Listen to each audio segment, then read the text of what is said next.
পর্যটন নগরী কক্সবাজারের কটেজ জোন এখন অপরাধের স্বর্গরাজ্য। পর্যটক সেজে কথা হয় কটেজ জোনের বেশ কয়েকজন কর্মচারীর সাথে। পর্যটক পরিচয় দেয় এগিয়ে আসে এক কর্মচারী। দেখা মিলে দরজার ভেতরে পতিতা, বাইরে চেয়ার নিয়ে বসে আছে কর্মচারী।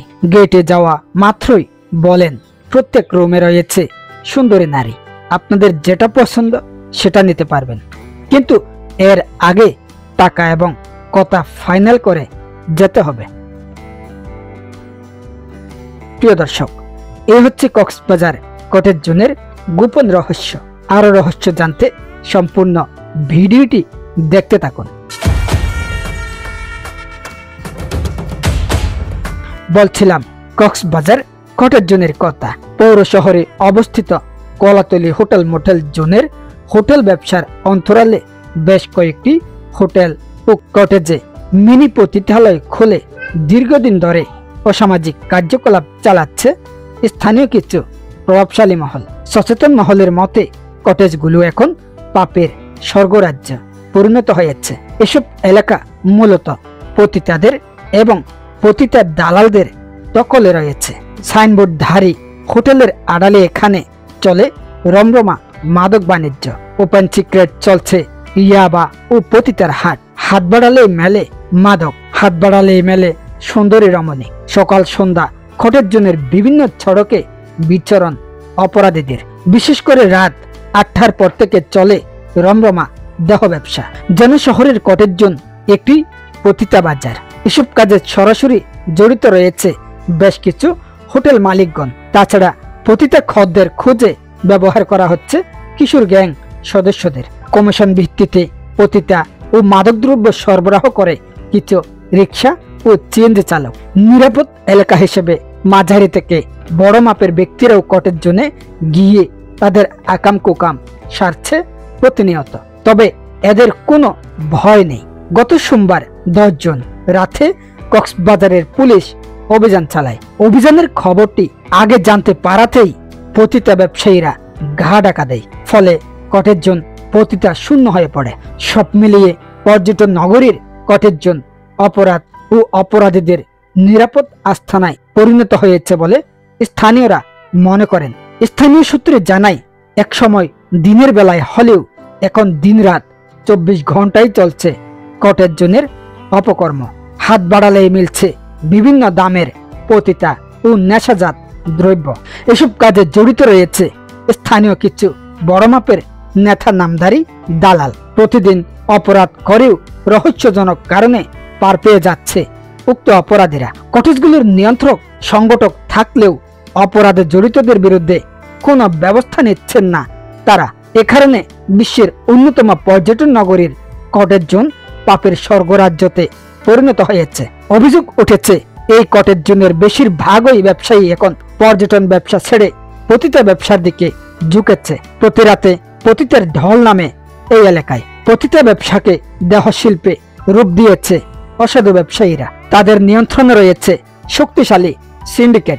সিএনজি রিক্সা চালকদের সাথে মোবাইল নেটওয়ার্কিং এর মাধ্যমে চলে এই ব্যবসা। তবে এবার নতুন করে পর্যটন মৌসুমে টার্গেটে নেমেছে কিছু অসাধু কটেজ মালিক ও কর্মচারী। তাদের টার্গেট রোহিঙ্গা পতিতা সংগ্রহ করে কটেজ ও হোটেল পরিচালনা করা। অনুসন্ধানী প্রতিবেদনে উঠে এসেছে ইয়াবা ও পতিতা ব্যবসার সাথে জড়িত বেশ কয়েকটি কটেজের নাম, যারা কৌশলে চালাচ্ছে এসব অপকর্ম। সরজমিনে গিয়ে পর্যটক সেজে কথা হয় কটেজ জোনের বেশ কয়েকজন কর্মচারীর সাথে। পর্যটক পরিচয় দেয় এগিয়ে আসে এক কর্মচারী। দেখা মিলে দরজার ভেতরে পতিতা, বাইরে চেয়ার নিয়ে বসে আছে কর্মচারী। গেটে যাওয়া মাত্রই বলেন, প্রতিটা রুমে রয়েছে সুন্দরী নারী, আপনাদের যেটা পছন্দ সেটা নিতে পারবেন, এর আগে টাকা এবং কথা ফাইনাল করে যেতে হবে কিন্তু। এছাড়া হোটেল মোটেল জোনে ও কটেজে রোহিঙ্গা পতিতার আনাগোনা বেড়ে গেছে। স্থানীয়রা জানান, কটেজ জোন এখন পতিতার জোন বললেই চলে। পাপের ঘাঁটি হিসেবে এখন একটাই পরিচয় কটেজ জোনে। জানা গেছে সবচেয়ে বেশি হারে পতিতা ও মাদক ব্যবসার সাথে জড়িয়ে পড়েছে কটেজ জোনে। এই কটেজের মালিকরা প্রভাবশালী হওয়ায় অসাধু কর্মকর্তা ও দালালদের তত্ত্বাবধানে চলছে রমরমা দেহ ব্যবসা। পতিতাদেরকে মাসিক এবং দৈনিক ভাড়ার মাধ্যমে রুমে স্টক রেখে গণহারে ভাড়া দেওয়া হচ্ছে। সূত্র আরো জানায়, এসব কটেজে প্রতিদিনই রোহিঙ্গা এনে দেহ ব্যবসায় সম্পৃক্ত করা হচ্ছে। রেজিস্টার খাতায় অতিথিদের নাম ঠিকানা লেখার নিয়ম থাকলেও তা মানছে না কেউ। বেপরোয়া ভাড়া বাণিজ্য চলে কটেজগুলোতে। স্থানীয় ব্যবসায়ীদের দেয়া তথ্যে আরো উঠে আসে অপরাধে সংশ্লিষ্ট অনেকের নাম। কলাতলির পুরো কটেজ জোনে এদের নেতৃত্বে গড়ে ওঠে একটি শক্তিশালী সিন্ডিকেট। এই সিন্ডিকেট শুধুমাত্র পতিতা ব্যবসার সাথে জড়িত নয়, মাদকদ্রব্য চোরাচালান, ইয়াবা সেবন সহ নানা অপকর্ম তারা নিয়ন্ত্রণ করে। পর্যটক ছিনতাইয়ের সাথেও এরা জড়িত। তাদের সাথে জড়িত রয়েছে কিছু টোকাই শ্রেণীর লোকজন। তাদের কারণে ক্ষতিগ্রস্ত হচ্ছে পরিচ্ছন্ন অনেক কটেজ ব্যবসায়ী। স্থানীয় সাধারণ ব্যবসায়ীদের অভিযোগ, কটেজ জোনে মূলত বেশ কিছু দালাল রয়েছে। তাদের হাত ধরে অনেকেই পতিতা জগতে পা রেখেছে। সংসার নষ্ট হচ্ছে উঠতি বয়সী যুবক যুবতীর। পতিতাবৃত্তির কোষাঘাতে অকালে ঝরে পড়ছে অনেক মেয়ের প্রাণ।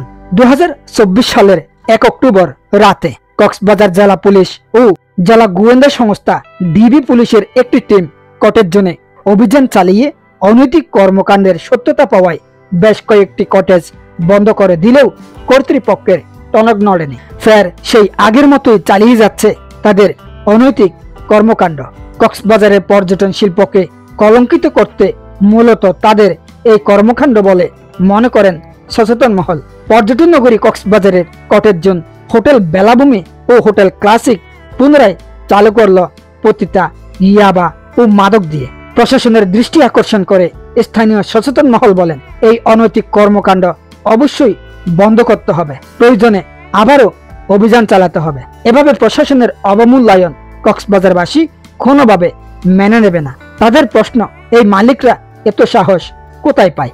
যে জায়গায় আইনশৃঙ্খলা বাহিনী বন্ধ করে দেয় সেই জায়গায় তারা অনৈতিক কর্মকাণ্ড চালানো শুরু করে। এ বিষয়ে আইনশৃঙ্খলা বাহিনীর বোঝা উচিত। এ প্রসঙ্গে কক্সবাজারের পুলিশ বলছেন, কটেজ জোনে অপরাধের বিষয়ে অভিযোগ আসলেই আমরা অভিযান পরিচালনা করি। আমাদের অভিযানের খবরটা তারা টের পেয়ে পতিতাদের অন্যত্র সরিয়ে ফেলে। আগে অনেকবার ধরা পড়েছে অনেক পতিতা, সাজাও হয়েছে তাদের। শীঘ্রই অভিযুক্ত কটেজগুলোর বিরুদ্ধে অভিযান পরিচালনা করা হবে, কাউকে ছাড় দেওয়া হবে না। উল্লেখ্য, বিগত সরকারের আমলে কতিপয় প্রভাবশালী নেতার ছত্রছায়ায় মদ পতিতার প্রকাশ্যে রমরমা ব্যবসা চললেও ছাত্র জনতার আন্দোলনের পর অন্তর্বর্তীকালীন সরকার ব্যবস্থাপনায়ও এই অপকর্মের চিত্র দেখা মেলায় নানা প্রশ্নের উকি দিয়েছে জনমনে। মুবারকুদ্দিন নয়ন, দা কক্স নিউজ, TCN, কক্সবাজার।